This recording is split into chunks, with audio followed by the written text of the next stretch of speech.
قادری دولا چشتی دولا سامی سامی سامی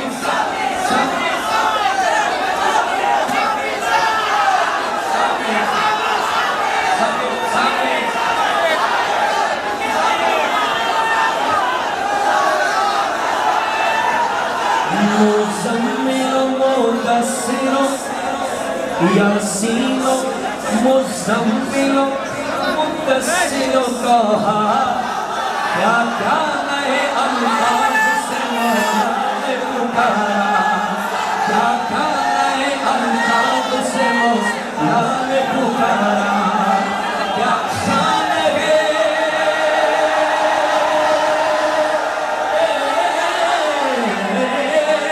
کیا شان ہے اس کی کہ جو امید کبھی ہے وہ میرا نبی ہے وہ میرا نبی میرا نبی میرا نبی ہے وہ میرا نبی بولنا بولنا وہ میرا نبی ہے وہ دونوں ہاتھ تیرا کر بولو وہ میرا نبی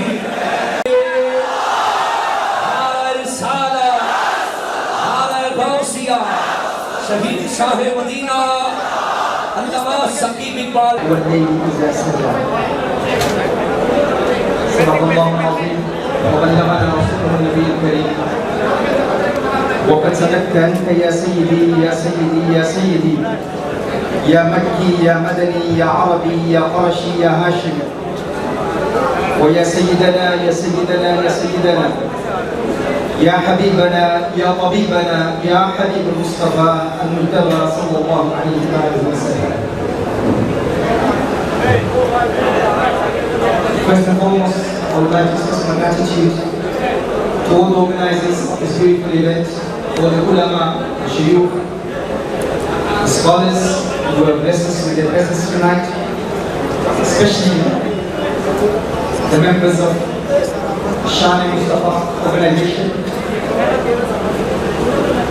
and all the brothers who have been working hard in organizing this beautiful event.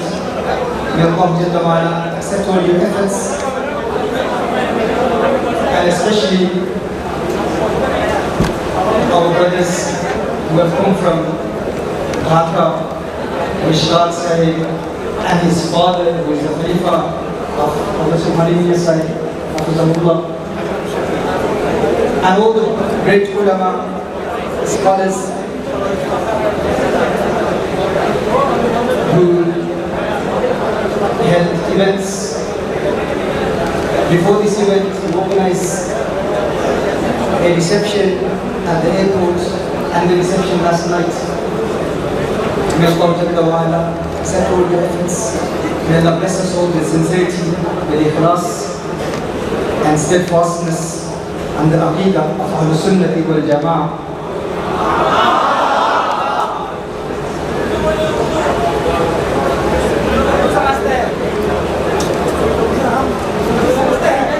বলবে তো তোমরা বলতেছো কেন? বলবে তো।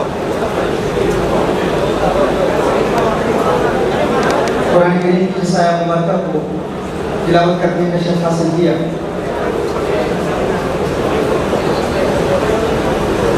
میں اردو میں بات کرتا، انگلش میں بھی کرتا، اردو میں بھی کرتا.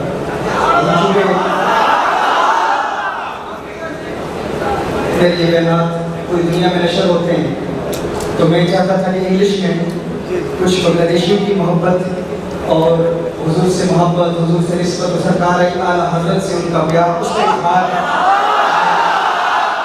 انگلش میں کرنا چاہ رہا تھا، لیکن آپ نے روک دیا کہ ابھی اردو میں کروں، ابھی اردو میں شروع کر دیتا ہوں. اللہ آپ کو سلامت رکھے، اللہ آپ کی محبتوں کو قبول فرمائے. مجھے مختلف موضوعات کے حوالے سے کہا گیا ہے، مختلف اشعار کے متعلق کہا گیا، واقعات کے متعلق کہا گیا، فلاں واقعہ سنانا، فلاں شعر سنانا، اور پھر خاص موضوعات کے حوالے سے بھی دیا گیا.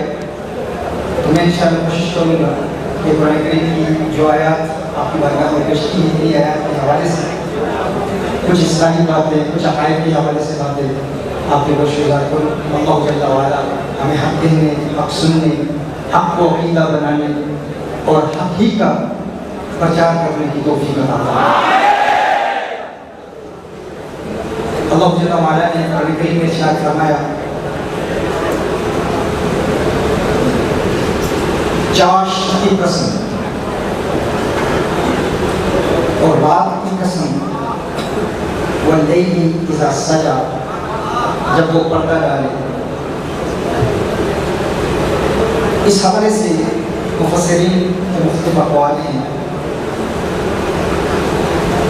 کچھ مفسرین کے نزدیک قرآن کریم کی آیت مبارکہ میں چاشت سے مراد چاشت کا وقت ہے، اور رات سے مراد رات ہی کا وقت ہے۔ یہاں ذہن میں یہ سوال پیدا ہوتا ہے کہ آخر چاشت کے وقت کی کیا خوبی ہے کہ اللہ جل وعلا چاشت کے وقت کی قسم یاد فرما رہا ہے؟ چاشت کے وقت کی کیا اسپیشلٹی ہے؟ When the sun rises and the light of the sun spreads before zawal time, that's the time of duha, and in Urdu we call it chasht. What is the speciality of this time? Why does Allah Jalla wa'ala take a qasam upon the time of duha? So remember, every place, every time, and everything that has any speciality, it doesn't have barakah or any virtue and any excellence itself. A time becomes special because of its affiliation, its association to someone special, to the beloved of Allah. کسی وقت میں کوئی خوبی از خود پیدا نہیں ہوتی۔ اگر کسی وقت میں کوئی فضیلت ہے یا کسی جگہ میں کوئی فضیلت ہے تو اللہ کے کسی پیارے کی نسبت کی وجہ سے۔ از خود کوئی وقت فضیلت والا نہیں ہوتا، از خود کسی وقت میں کسی جگہ میں کوئی فضیلت نہیں ہوتی۔ اگر کسی وقت میں کوئی فضیلت پیدا ہوتی ہے، کوئی مقام ملتا ہے، کوئی ایکسلنس ملتا ہے، اللہ کے کسی پیارے کی نسبت کی وجہ سے۔ اللہ جل وعلا چاشت کے وقت کی قسم ارشاد فرما رہا ہے، تو کیوں ارشاد فرما رہا ہے؟ کیونکہ یہی وہ وقت ہے جس میں سیدنا موسیٰ علیہ نبینا علیہ الصلوۃ والسلام کو فتح حاصل ہوئی تھی اور جادوگروں کو ایمان کی دولت نصیب ہوئی تھی۔ موسیٰ علیہ السلام کے دشمن فرعون کو سیدنا موسیٰ علیہ نبینا علیہ الصلوۃ والسلام نے ڈیفیٹ کیا تھا۔ تو موسیٰ علیہ السلام کی وکٹری کا ٹائم ہے جب اللہ جل وعلا نے سیدنا موسیٰ علیہ نبینا علیہ الصلوۃ والسلام کو فتح عطا فرمائی تھی، تو چاشت کا وقت تھا۔ تو چونکہ اس وقت کو اللہ کے ایک نبی سے نسبت حاصل ہے، اس نسبت کی وجہ سے اللہ جل وعلا اس وقت کی قسم یاد فرما رہا ہے۔ اور اسی طرح یہ چاشت ہی کا وقت ہے جب نبی کریم صلی اللہ علیہ وآلہ وسلم کو اظہار نبوت پر معمول کیا گیا تھا۔ اللہ جل وعلا نے نبوت کے اظہار کا حکم ارشاد فرمایا تو وہ چاشت ہی کا وقت تھا۔ تو چونکہ چاشت کے وقت کو حضور کے دامن سے بھی نسبت حاصل ہے اور ذات کلیمی سے بھی نسبت حاصل ہے، موسیٰ علیہ السلام سے بھی نسبت حاصل ہے اور نبی کریم صلی اللہ علیہ وآلہ وسلم سے بھی نسبت حاصل ہے، اس نسبت کی وجہ سے اللہ جل وعلا چاشت کے وقت کی قسم یاد فرما رہا ہے۔ پھر فرمایا واللیل، اور رات کی قسم۔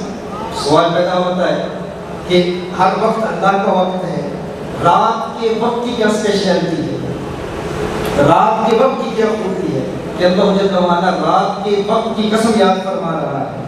تو رات کے وقت کو بھی اللہ کے پیاروں سے خاص نسبت حاصل ہے۔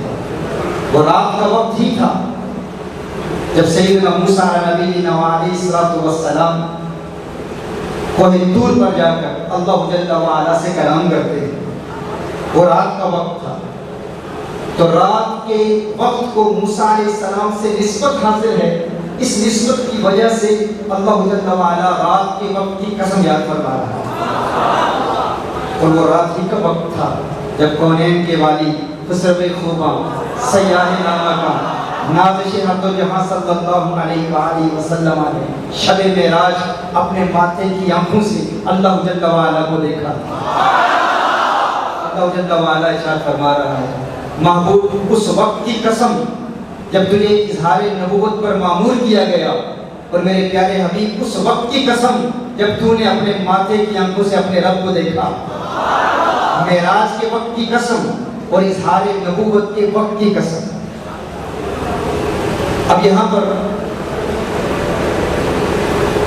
ذہن میں یہ سوال پیدا ہوتا ہے کہ اللہ جل وعلا ان وقتوں کی قسم یاد فرما رہا ہے، ان کی اہمیت کو بھی ہم نے سمجھ لیا کہ چاند کے وقت کی اہمیت کیا ہے اور اسے یہ فضیلت کیوں حاصل ہوئی، رات کے وقت کو یہ فضیلت، یہ مقام، یہ مرتبہ کیوں حاصل ہوا کہ اللہ جل وعلا نے ان وقتوں کو اپنی قسم کے لائق جانا، کیونکہ انہیں اللہ کے پیاروں سے نسبت حاصل ہے۔ اور ایک قول یہ بھی ہے کہ الضحیٰ سے مراد وہ روشنی ہے، وہ نور ہے جس نے لوگوں کے ظاہر کو بھی روشن کر دیا، باطن کو بھی روشن کر دیا۔ وہ ام الانوار ہے، ہر نور کی اصل، the root of every نور، مرکز انوار وہ چہرہ مصطفیٰ صلی اللہ علیہ وسلم۔ اللہ جل وعلا اپنے حبیب کریم صلی اللہ علیہ وسلم کے چہرے کی قسم یاد فرما رہا ہے، وہ اس لیے کہ یہی وہ چہرہ ہے جو لوگوں کے ظاہر و باطن کو منور فرماتا ہے، چہرہ مصطفیٰ صلی اللہ علیہ وسلم۔ کیسے انسان کو جو حضور کے چہرے سے ملتا ہے، جو روشنی، جو نور، جو اسپرچویلٹی چہرہ مصطفیٰ صلی اللہ علیہ وسلم سے انسان کو حاصل ہوتی ہے، وہ نور سورج سے حاصل نہیں ہوتا، وہ چاند سے حاصل نہیں ہوتا، ستاروں کی روشنی سے وہ روشنی انسان کو حاصل نہیں ہو سکتی، جو چہرہ مصطفیٰ صلی اللہ علیہ وسلم سے حاصل ہوتی ہے۔ وہ نور، وہ روشنی نہ عبادت سے حاصل ہوتی ہے، نہ ریاضت سے حاصل ہوتی ہے، نہ تکبیر پرہیزگاری سے حاصل ہوتی ہے، نہ حج کرنے سے حاصل ہوتی ہے، نہ کعبۃ اللہ کو دیکھنے سے حاصل ہوتی ہے، نہ قرآن کی قرأت سے حاصل ہوتی ہے۔ کون سی روشنی؟ وہ روشنی جو چہرہ مصطفیٰ سے حاصل ہوتی ہے۔ دیکھیے انسان نماز پڑھے، نماز انسان کو وہ مقام نہیں دے سکتی جو چہرہ مصطفیٰ سے ملتا ہے۔ انسان قرآن کی قرأت کرتا ہے، قرآن کی قرأت سے انسان کو وہ مقام نہیں ملتا جو چہرہ مصطفیٰ سے ملتا ہے۔ انسان جہاد کرے، غازی ہو جائے، شہید ہو جائے، پھر بھی انسان کو وہ مقام نہیں ملتا جو چہرہ مصطفیٰ سے ملتا ہے۔ قرآن کی قرأت کرتا رہے، صدقات دیتا رہے، عبادتیں کرتا رہے، نماز انسان کو نمازی بناتی ہے، روزہ انسان کو صائم بناتا ہے، جہاد انسان کو مجاہد بناتا ہے، غازی بناتا ہے، شہید بناتا ہے، قرآن کی قرأت انسان کو قاری بناتی ہے، حافظ بناتی ہے۔ دین اسلام کے علوم و فنون پڑھیں، آپ عالم بن جائیں گے، علامہ بن جائیں گے، مفتی بن جائیں گے، لیکن قرآن کی قرأت سے انسان صحابی نہیں بن سکتا۔ نماز انسان کو صحابی نہیں بناتا، روزہ انسان کو صحابی نہیں بناتا۔ صحابی انسان کیسے بنتا ہے؟ چہرہ مصطفیٰ سے۔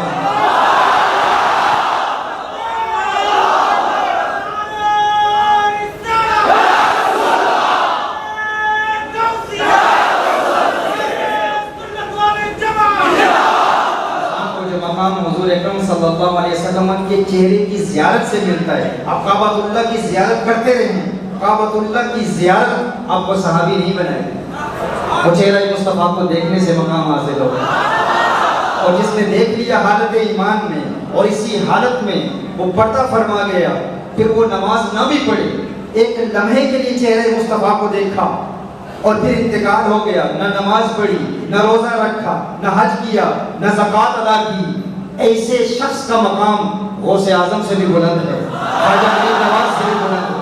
تو پتہ چلا ہم اپنی تمام ریاضتیں، اپنے تمام مجاہدے، اپنی تمام عبادتیں، تقویٰ، پرہیزگاری، علم حدیث، علم قرآن، تفسیر قرآن کا علم، یہ سارا ترازو کے ایک پلڑے پر رکھ دیں اور دوسرے پلڑے پر فقط ایک عمل، فقط ایک عبادت، وہ کیا ہے؟ چہرہ مصطفیٰ کا دیدار ہے، اس کو رکھ دیں۔ زیارت چہرہ مصطفیٰ کا پلڑا بھاری ہو. اسی لیے آپ دیکھیں کسی صحابی کے نام سے قبل علامہ نہیں لکھا جاتا, مفتی نہیں لکھا جاتا. کبھی آپ کی نظر سے کوئی ایسی عبارت گزری ہے؟ حضرت علامہ مولانا مفتی ابو بکر صدیق رضی اللہ تعالیٰ عنہ. کبھی ایسا پڑھا ہے, کسی عالم سے سنا ہے؟ حضرت حافظ شیخ الحدیث مفتی علی کرم اللہ وجہہ الکریم, کبھی ایسا سنا ہے آپ نے؟